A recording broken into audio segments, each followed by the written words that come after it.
মেয়ের সাথে আমার বিয়ে হয়েছে, ওই আবার রমজানের ভিতর বিয়ে হয়েছে।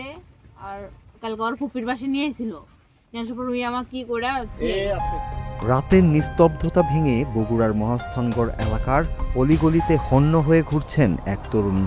চোখে জল আর বুকে একরাশ অনিশ্চয়তা নিয়ে তার এই পথ চলা কোনো রোমাঞ্চের জন্য নয়, বরং নিজের হারিয়ে যাওয়া অধিকার ফিরে পেতে।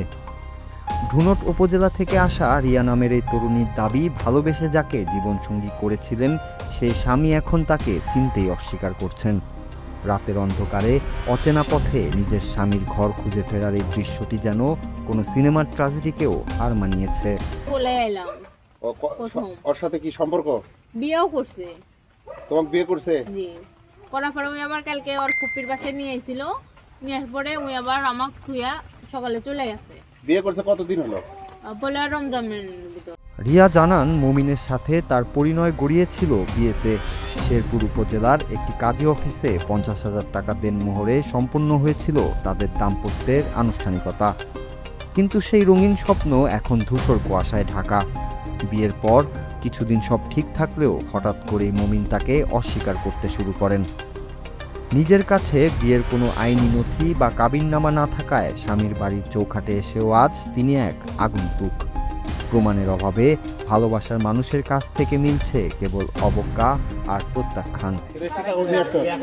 ওনার কাছে আমি মমিনের কাছে আমি নিবার নছি, আমাকে নিতে দেয়নি। মমিনের কাছে তো কোনো কিছু নাই। এখন তো তুমি আর বিবাহিত বউ, জি, তাহলে তোমার কাছে ডকুমেন্টারি থাকা লাগবে না? আমি নিতে নইছি, আমাকে নিতে দেয়নি। কই তুমি না কি করবে আমার কাছে থাকবে। এর সাথে থাকলে তো তোমার তোমার কাগজ ওনার কাছে। ওনার কাছে থাকলে হবে? উনি তো বলবে যে তুমি আমার বউই না, তুমি আমাকে চিনিই না তোমাকে আমি। না, কাগজ ওনার কাছে, কাগজ নিতে নইছি, আমাকে নিতে দেয়নি। হ্যাঁ, কাগজ আমি রাখতে চাইছি আমার কাছে, তার রাখতে দেয়। এই অসম লড়াইয়ে রিয়ার সামনে এখন পাহাড় সম চ্যালেঞ্জ। আইন অনুযায়ী বিয়ে রেজিস্ট্রি হয়ে থাকলে সংশ্লিষ্ট কাজী অফিস থেকে নকল কপি সংগ্রহ করা সম্ভব, যা হতে পারে তার অধিকার আদায়ের একমাত্র হাতিয়ার। তবে সেই নথিপত্র খুঁজে বের করা এবং নিজের দাবির সত্যতা প্রমাণ করাই এখন রিয়ার জীবনের সবচেয়ে বড় পরীক্ষা।